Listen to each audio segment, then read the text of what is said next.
Sir ಮತ್ತೆ ಜಿಲ್ಲೆಯಲ್ಲಿ ಅಕ್ರಮ ಮರಳುಗಾರಿಕೆ ಜಾಸ್ತಿ ಆಗ್ತಾ ಇದೆ. ಒಂದು ಕಡೆಯಿಂದ ಮರಳು ತೆಗೆಯೋದ್ರಿಂದ ಈ ಬ್ರಿಡ್ಜ್ಗಳು ತುಂಬ ವೀಕ್ ಆಗ್ತಾ ಇದೆ ಅನ್ನೋದು ಆರೋಪ ನೋಡಿ, ಇವೆಲ್ಲ ಏನಾಗಿದೆ, ಈ ವ್ಯವಸ್ಥೆಗಳಿರುವಂಥ ಸಮಸ್ಯೆಗಳು. ಇದು ಒಂದು ಕಡೆ ಬೇಡಿಕೆ ಇದೆ, ಇನ್ನೊಂದು ಕಡೆ ಇದರಲ್ಲಿ ಎಲ್ಲರೂ ಕೂಡ ಈ ಅಕ್ರಮ ಮರಳುಗಾರಿಕೆ ಅಂತ ಹೇಳಿದಾಗ ಅಧಿಕೃತವಾಗಿ ಮರಳನ್ನು ತಗೊಳ್ಳೋದಕ್ಕೆ ನಾವು ಅವಕಾಶ ಕೊಟ್ಟಿದ್ದರೂ ಕೂಡ ಅದನ್ನು ತಗೊಳ್ಳೋದಿಲ್ಲ.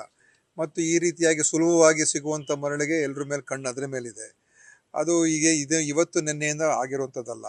ಆದ್ದರಿಂದ ಇದನ್ನು ಖಂಡಿತ ಇದು ಎಲ್ಲರೂ ಕೈ ಜೋಡಿಸಿದ್ರೆ ಅವಾಗ ಸರಿಪಡಿಸ್ತಕ್ಕಂಥದ್ದಕ್ಕೆ ಅವಕಾಶ ಇದೆ. ಅದು ನಾವು ನಮ್ಮ ಇಲಾಖೆಯವ್ರು ಇವತ್ತು ಕೂಡ ಮಾತಾಡ್ತೀನಿ ಮೀಟಿಂಗಲ್ಲಿ, KDPಯಲ್ಲೂ ಕೂಡ ಏನು ಮಾಡ್ಬೋದು, ಹೇಗೆ ಮಾಡ್ಬೋದು ಅಂತ.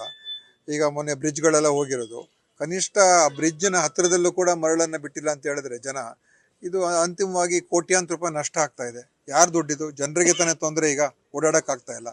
ಸೊ ಇದು ಎಲ್ಲೊಂದು ಕಡೆ ಇದನ್ನು ಯಾವ ರೀತಿಯಾಗಿ ಇದನ್ನು ನಿಯಂತ್ರಣಕ್ಕೆ ತರಬೇಕು ಅಂತ ಇವತ್ತು ಕೂಡ ನಾವು ಚರ್ಚೆ ಮಾಡ್ತೀವಿ.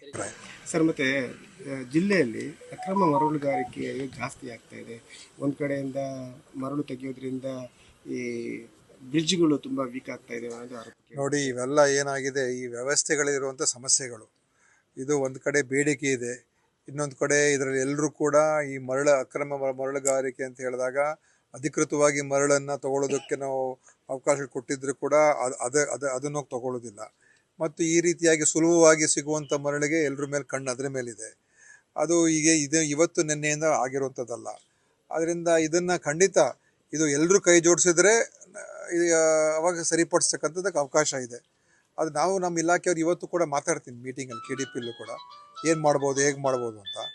ಈಗ ಮೊನ್ನೆ ಬ್ರಿಡ್ಜ್ಗಳೆಲ್ಲ ಹೋಗಿರೋದು, ಕನಿಷ್ಠ ಬ್ರಿಡ್ಜ್ನ ಹತ್ತಿರದಲ್ಲೂ ಕೂಡ ಮರಳನ್ನು ಬಿಟ್ಟಿಲ್ಲ ಅಂತ ಹೇಳಿದ್ರೆ ಜನ, ಇದು ಅಂತಿಮವಾಗಿ ಕೋಟ್ಯಾಂತರ ರೂಪಾಯಿ ನಷ್ಟ ಆಗ್ತಾ ಇದೆ. ಯಾರು ದುಡ್ಡಿದು? ಜನರಿಗೆ ತಾನೇ ತೊಂದರೆ, ಈಗ ಓಡಾಡೋಕ್ಕಾಗ್ತಾ ಇಲ್ಲ. ಸೊ ಇದು ಎಲ್ಲೊಂದು ಕಡೆ ಇದನ್ನು ಯಾವ ರೀತಿಯಾಗಿ ಇದನ್ನು ನಿಯಂತ್ರಣಕ್ಕೆ ತರಬೇಕು ಅಂತ ಇವತ್ತು ಕೂಡ ನಾವು ಚರ್ಚೆ ಮಾಡ್ತೀವಿ. ಸರ್ ಮತ್ತೆ ಜಿಲ್ಲೆಯಲ್ಲಿ ಅಕ್ರಮ ಮರಳುಗಾರಿಕೆ ಜಾಸ್ತಿ ಆಗ್ತಾ ಇದೆ. ಒಂದು ಕಡೆಯಿಂದ ಮರಳು ತೆಗೆಯೋದ್ರಿಂದ ಈ ಬ್ರಿಡ್ಜ್ಗಳು ತುಂಬ ವೀಕ್ ಆಗ್ತಾ ಇದೆ ಅನ್ನೋದು ಆರೋಪ. ನೋಡಿ, ಇವೆಲ್ಲ ಏನಾಗಿದೆ, ಈ ವ್ಯವಸ್ಥೆಗಳಿರುವಂಥ ಸಮಸ್ಯೆಗಳು. ಇದು ಒಂದು ಕಡೆ ಬೇಡಿಕೆ ಇದೆ, ಇನ್ನೊಂದು ಕಡೆ ಇದರಲ್ಲಿ ಎಲ್ಲರೂ ಕೂಡ ಈ ಅಕ್ರಮ ಮರಳುಗಾರಿಕೆ ಅಂತ ಹೇಳಿದಾಗ ಅಧಿಕೃತವಾಗಿ ಮರಳನ್ನು ತಗೊಳ್ಳೋದಕ್ಕೆ ನಾವು ಅವಕಾಶ ಕೊಟ್ಟಿದ್ದರೂ ಕೂಡ ಅದನ್ನು ತಗೊಳ್ಳೋದಿಲ್ಲ. ಮತ್ತು ಈ ರೀತಿಯಾಗಿ ಸುಲಭವಾಗಿ ಸಿಗುವಂಥ ಮರಳಿಗೆ ಎಲ್ಲರ ಮೇಲೆ ಕಣ್ಣು ಅದರ ಮೇಲಿದೆ. ಅದು ಇವತ್ತು ನಿನ್ನೆಯಿಂದ ಆಗಿರುವಂಥದ್ದಲ್ಲ. ಆದ್ದರಿಂದ ಇದನ್ನು ಖಂಡಿತ ಇದು ಎಲ್ಲರೂ ಕೈ ಜೋಡಿಸಿದ್ರೆ ಅವಾಗ ಸರಿಪಡಿಸ್ತಕ್ಕಂಥದ್ದಕ್ಕೆ ಅವಕಾಶ ಇದೆ. ಅದು ನಾವು ನಮ್ಮ ಇಲಾಖೆಯವ್ರು ಇವತ್ತು ಕೂಡ ಮಾತಾಡ್ತೀನಿ ಮೀಟಿಂಗಲ್ಲಿ, KDPಯಲ್ಲೂ ಕೂಡ ಏನು ಮಾಡ್ಬೋದು, ಹೇಗೆ ಮಾಡ್ಬೋದು ಅಂತ.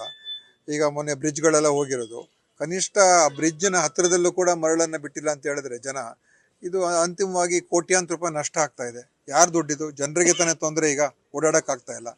ಸೊ ಇದು ಎಲ್ಲೊಂದು ಕಡೆ ಇದನ್ನು ಯಾವ ರೀತಿಯಾಗಿ ಇದನ್ನು ನಿಯಂತ್ರಣಕ್ಕೆ ತರಬೇಕು ಅಂತ ಇವತ್ತು ಕೂಡ ನಾವು ಚರ್ಚೆ ಮಾಡ್ತೀವಿ.